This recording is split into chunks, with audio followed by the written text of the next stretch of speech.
Hello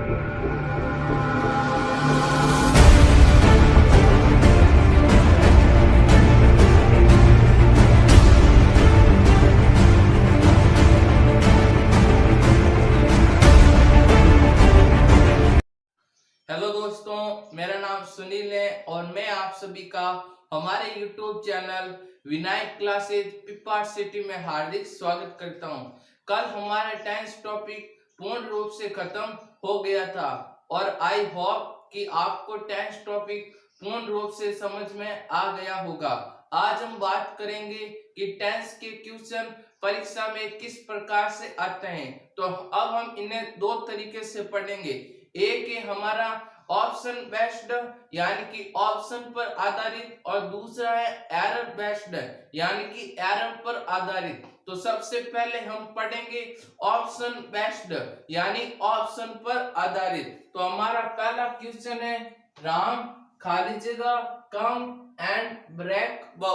अब देखिए example number 1 का हिंदी अर्थ क्या होगा कि राम आते हैं और धनुष तोड़ते हैं। अब देखिए एग्जाम्पल नंबर 1 में ये क्या है, ड्रामेटिक नैरेटिव है, यानी कि एग्जाम्पल नंबर 1 में कोई नाटक चल रहा है। और हमने क्या पढ़ा था, जब सेंटेंस में कोई नाटक चल रहा हो यानी कि ड्रामेटिक नैरेटिव हो तो ऐसे वाक्यों में हमेशा ही प्रेजेंट सिंपल टेंस का प्रयोग होगा।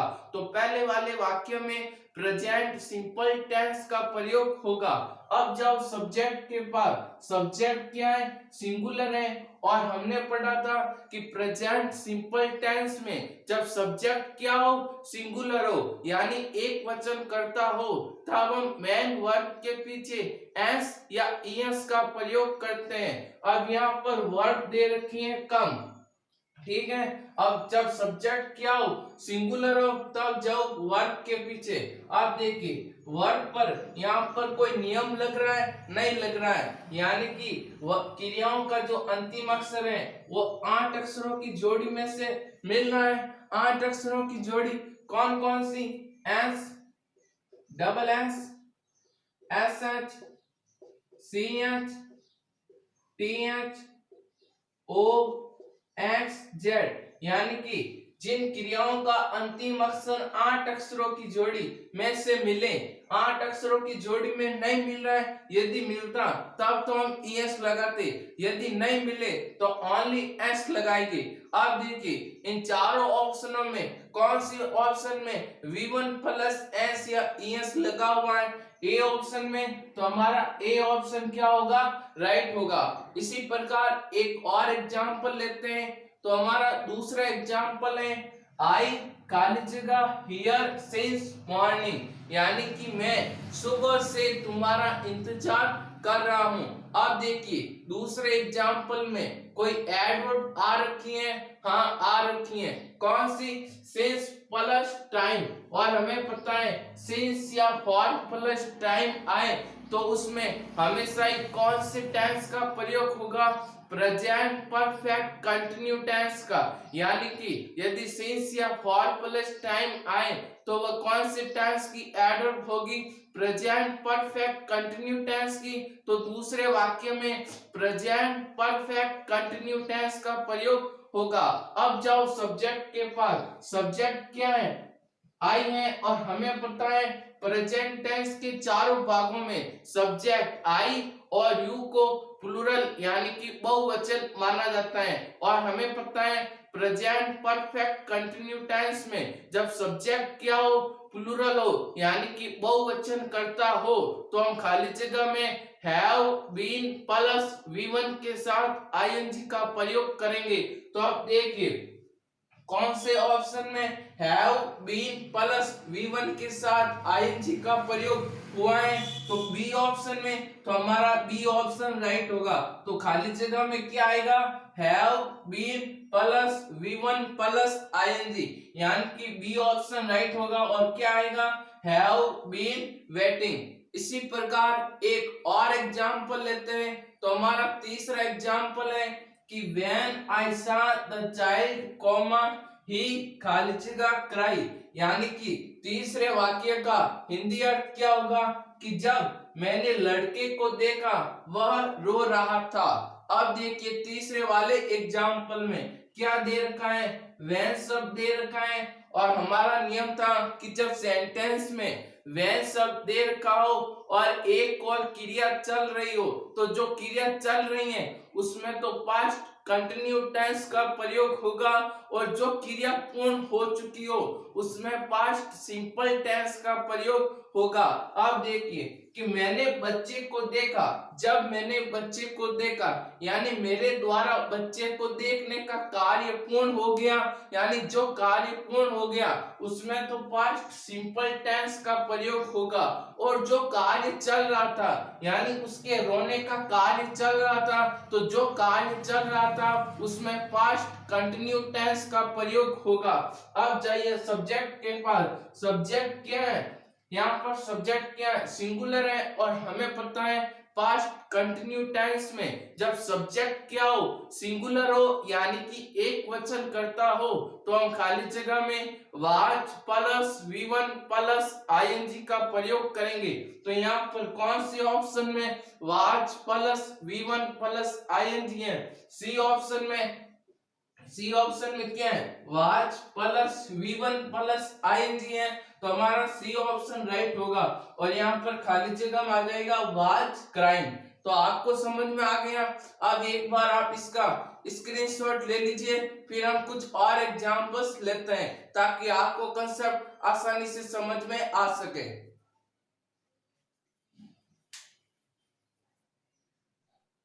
अब देखिए हमारा एग्जाम्पल नंबर 4 है, सी खाली जगह reach the railway station before the train came.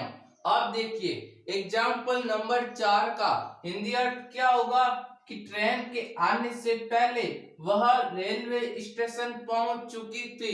अब देखिए एग्जाम्पल नंबर 4 में कोई एडवर्ब आ रखी है, हाँ आ रखी है, कौन सी, बिफोर। और हमने क्या पढ़ा था कि बिफोर से पहले हैड प्लस V3 का प्रयोग होता है और बिफोर के पश्चात V2 का प्रयोग होता है।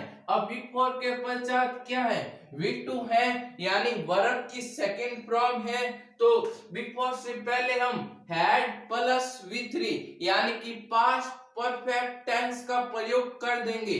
अब जाओ सब्जेक्ट के पास। सब्जेक्ट क्या है, सिंगुलर है और हमें पता है कि पास्ट परफेक्ट टेंस में सब्जेक्ट चाहे सिंगुलर हो या प्लूरल हो, दोनों सब्जेक्ट के लिए हम खाली जगह में हैड प्लस V3 का प्रयोग करते हैं। तो अब देखिए कौन से ऑप्शन में हैड प्लस V3 है, डी ऑप्शन में क्या दे रखा है, हैड प्लस V3, तो हमारा डी ऑप्शन राइट होगा। तो खाली जगह में क्या आ जाएगा, हैड रिच्ड। इसी प्रकार कुछ और एग्जाम्पल लेते हैं। तो हमारा एग्जाम्पल नंबर 5 है, नेक्स्ट डे कॉमा सी खाली जगह डांस ऑन द स्टेज। अब देखिए एग्जाम्पल नंबर 5 का हिंदी अर्थ क्या होगा कि अगले दिन वह स्टेज पर नाच रही होगी। अब देखिए एग्जाम्पल नंबर 5 में कोई एडवर्ब आ रखी है, हाँ आ रखी है, कौन सी, next plus time. Next plus time कौन कौन से, morning, evening, day, night, week, month और ईयर। और हमें पता है कि जब नेक्स्ट प्लस टाइम आए तो उसमें हमेशा ही फ्यूचर सिंपल टेंस का प्रयोग होगा। तो हमारे एग्जाम्पल नंबर 5 में फ्यूचर सिंपल टेंस का प्रयोग होगा।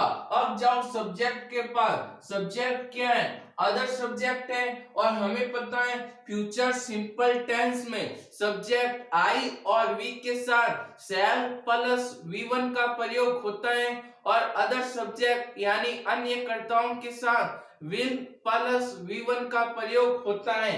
अब यहाँ पर एग्जाम्पल नंबर 5 में सब्जेक्ट क्या है, अदर सब्जेक्ट है तो हम खाली जगह में विल प्लस V1 का प्रयोग कर देंगे। तो अब कौन से ऑप्शन में विल प्लस V1 है, ए ऑप्शन में क्या दे रखा है, विल प्लस V1, तो हमारा ए ऑप्शन राइट होगा। तो खाली जगह में क्या आ जाएगा, विल डांस। ठीक है, अब एक और एग्जाम्पल लेते हैं। तो हमारा एग्जाम्पल नंबर 6 है वी खाली जगह सेल्डम रिटर्न एन ऐसे। अब देखिए एग्जाम्पल नंबर 6 में क्या दे रखा है, सेल्डम दे रखा है और हमने क्या पढ़ा था, जब सेंटेंस में क्या दे रखा हो, सेल्डम दे रखा हो और सेल्डम के पश्चात क्या हो V3 यानी कि वर्ब की थर्ड फॉर्म हो, तो सेल्डम से पहले सब्जेक्ट के अनुसार हम हैज या हैव का प्रयोग करेंगे। यानी कि यदि सब्जेक्ट क्या है सिंगुलर है तब तो हम हैज का प्रयोग करेंगे और यदि सब्जेक्ट प्लूरल यानी कि बहुवचन है तो हम हैव का प्रयोग करेंगे। अब यहाँ पर सब्जेक्ट क्या है प्लूरल यानी कि बहुवचन करता है तो हम खाली जगह में हैव का प्रयोग कर देंगे, तो यहाँ पर आ जाएगा हैव। अब चारों ऑप्शन में कौन से ऑप्शन में हैव दे रखा है, ए ऑप्शन में, तो हमारा ए ऑप्शन राइट होगा और खाली जगह में आ जाएगा हैव। तो ठीक है, अब एक बार आप इसका स्क्रीनशॉट ले लीजिए, फिर हम आगे बात करते हैं कि टेंस के क्वेश्चन परीक्षा में एरर में किस प्रकार दिए जाते हैं, यानी कि फिर हम बात करेंगे एरर बेस्ड क्वेश्चन। लेकिन उससे पहले एक बार आप इसका स्क्रीनशॉट ले लीजिए। अब हम आगे बात करेंगे कि टेंस के क्वेश्चन एरर में किस प्रकार से आते हैं। तो हमारा एग्जाम्पल नंबर 1 है A I have not seen him since 20 years। B है and so I can not say with certainly. C है whether he is alive or dead और डी है नो एरर। अब देखिए एग्जाम्पल नंबर 1 का हिंदी अर्थ क्या होगा कि मैंने उसे 20 सालों से नहीं देखा है और मैं यह निश्चितता के साथ नहीं कर सकता कि वह जीवित है या नहीं, यानी कि वह जीवित है या मर गया। अब देखिए पहले वाले एग्जाम्पल में कौन से ऑप्शन में एरर है, ए ऑप्शन में। कौन से ऑप्शन में एरर है, हमारे ए ऑप्शन में। यहाँ पर सिंस की जगह क्या आएगा, फॉर आएगा। क्यों, क्योंकि हमने क्या पढ़ा था कि सिंस का प्रयोग निश्चित समय से पहले होता है और फॉर का प्रयोग अनिश्चित समय से पहले होता है। अब देखिए ऑप्शन नंबर 1 में यहाँ पर क्या दे रखा है 20 years यानी कि 20 साल, और हमें पता नहीं है कि वे 20 साल कौन से, यानी 20 ईयर क्या है अनिश्चित समय, और हमने पढ़ा था कि अनिश्चित समय से पहले फॉर का प्रयोग होता है। लेकिन यहाँ पर ए ऑप्शन में अनिश्चित समय से पहले क्या दे रखा है, सिंस दे रखा है, इसलिए हमारे ए ऑप्शन में एरर थी। यहाँ पर सिंस की जगह क्या आएगा, फॉर आएगा। ठीक है, इसी प्रकार एक और एग्जाम्पल लेते हैं। तो हमारा दूसरा एग्जाम्पल है A by the time B we got our tickets and entered the cinema theater। C option है the show was already begun और डी है no error। अब देखिए दूसरे एग्जाम्पल का हिंदी अर्थ क्या होगा कि जब तक हमने टिकट प्राप्त किए और हमने सिनेमा थिएटर में प्रवेश किया तब तक शो ऑलरेडी शुरू हो चुका था, यानी कि जो शो ऑलरेडी शुरू हो चुका था। अब देखिए दूसरे एग्जाम्पल में कौन से ऑप्शन में एरर है, सी ऑप्शन में। कौन से ऑप्शन में एरर है, सी ऑप्शन में। यहाँ पर वाच की जगह क्या आएगा, हैड आएगा।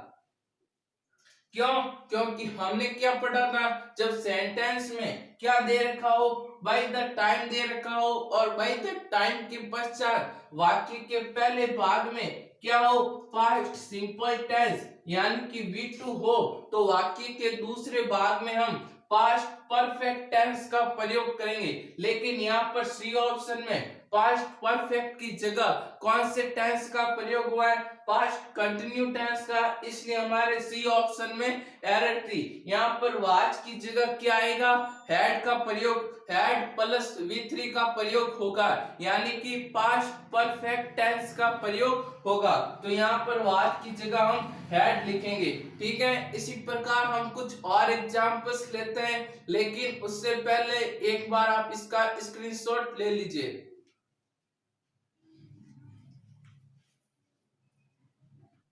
इसी प्रकार हम कुछ और एग्जाम्पल्स लेते हैं। तो हमारा एग्जाम्पल नंबर 3 है A, I have passed, B है the examination, C 2 years ago और डी है नो एरर। अब देखिए तीसरे एग्जाम्पल का हिंदी अर्थ क्या होगा कि मैंने 2 वर्ष पहले परीक्षाएं पास की। अब देखिए कौन से ऑप्शन में एरर है, ए ऑप्शन में। कौन से ऑप्शन में एरर है, ए ऑप्शन में। यहाँ पर हैव पास्ड की जगह क्या आएगा, पास्ड, यानी कि V2 का प्रयोग होगा। क्यों? क्योंकि यहाँ पर तीसरे एग्जाम्पल में एडवर्ब दे रखी है, कौन सी, एगो, और हमें पता है एगो कौन सी टेंस की एडवर्बियल से, पास्ट सिंपल टेंस की, और हमें पता है पास्ट सिंपल टेंस में सब्जेक्ट चाहे सिंगुलर हो या प्लूरल हो, दोनों सब्जेक्ट के साथ V2 का प्रयोग होता है। लेकिन यहाँ पर ए ऑप्शन में V2 यानी वर्ब की सेकंड फॉर्म की जगह क्या दे रखा है, हैव प्लस V3, इसलिए हमारे ए ऑप्शन में एरर थी। यहाँ पर हैव पास्ट की जगह क्या आएगा, पास्ट, यानी V2 का प्रयोग होगा। इसी प्रकार कुछ और एग्जांपल्स लेते हैं। तो हमारा एग्जांपल नंबर 4 है A, perhaps you do not now, B है आई एम ओनिंग, सी है A farm house beside 2 bungalows, और डी है नो एरर। तो अब देखिए चौथे एग्जाम्पल का हिंदी अर्थ क्या होगा कि शायद यू डू नॉट नो, यानी कि शायद तुम नहीं जानते, I am owning a farm house beside 2 bungalows, कि शायद तुम नहीं जानते कि मैं इन 2 बंगलों के अलावा एक फार्म हाउस का मालिक हूँ, यानी कि शायद तुम नहीं जानते कि इन 2 बंगलों के अतिरिक्त मेरे पास एक फार्म हाउस भी है। अब कौन से ऑप्शन में एरर है, बी ऑप्शन में एरर है। कौन से ऑप्शन में एरर है, बी ऑप्शन में। यहाँ पर ओनिंग की जगह क्या आएगा, ओवन। क्यों? क्योंकि हमने क्या पढ़ा था कि ओवन एक ऐसी वर्ब है जिसके साथ कभी भी आईएनजी का प्रयोग नहीं होता है, यानी कि जिसके साथ कभी भी आईएनजी फॉर्म का प्रयोग नहीं होता है और इसका प्रयोग कभी भी कंटिन्यूस टेंस में नहीं होता है, इसलिए हमारे बी ऑप्शन में एरर थी। यहाँ पर एम ओनिंग की जगह क्या आएगा, केवल ओवन आएगा। यानी क्यों? क्योंकि हमने पढ़ा था यदि ऐसी वर्ब जिसके साथ कभी भी आईएनजी फॉर्म का प्रयोग नहीं होता है, यदि वह प्रेजेंट कंटिन्यू में दें तो हम उन्हें इंडेफिनेटिव सेंटेंस में बदल देंगे। अब चौथे एग्जाम्पल में प्रेजेंट कंटिन्यू टेंस का प्रयोग हुआ है तो हम इन्हें प्रेजेंट इंडेफिनेटिव यानी प्रेजेंट सिंपल टेंस में बदल देंगे। तो सही, तो यहाँ पर एम ओवनिंग की जगह क्या आएगा, ओवन आएगा। ठीक है, तो हमारे बी ऑप्शन में एरर थी और सही ये होगा ओवन। ठीक है, इसी प्रकार एक और एग्जांपल लेते हैं। तो हमारे एग्जांपल नंबर 5 है A, Ram has read, B है a book, C in his room recently, और डी है नो एरर। अब देखिए 5वें नंबर एग्जाम्पल का हिंदी अर्थ क्या होगा कि राम हाल ही में अपने कमरे में एक पुस्तक पढ़ चुका है। अब देखिए एग्जाम्पल नंबर 5 में क्या कोई एरर है, कोई भी एरर नहीं है, हमारा डी ऑप्शन राइट है, कोई भी एरर नहीं है। क्यों? क्योंकि 5 एग्जाम्पल में एडवर्ब दे रखी है, कौन सी, रिसेंटली, और हमें पता है रिसेंटली कौन सी टेंस की एडवर्ब में, प्रेजेंट परफेक्ट टेंस की, और हमें पता है प्रेजेंट परफेक्ट टेंस में जब सब्जेक्ट क्या हो, सिंगुलर हो, तो खाली जगह में हम हैड प्लस V3 का प्रयोग करते हैं, जो कि ऑलरेडी सही है, इसलिए हमारे 5वें क्वेश्चन में एरर, कोई भी एरर नहीं है। तो आशा करता हूं आपको वीडियो अच्छा लगा होगा। यदि अच्छा लगा है तो प्लीज लाइक करें, शेयर करें, और हमारे YouTube चैनल विनायक क्लासेस पीपा सिटी को सब्सक्राइब करें। तो बहुत ही खुशी की बात है कि आज हमारे टेक्स्ट टॉपिक पूर्ण रूप से समाप्त हो गया। Thank you.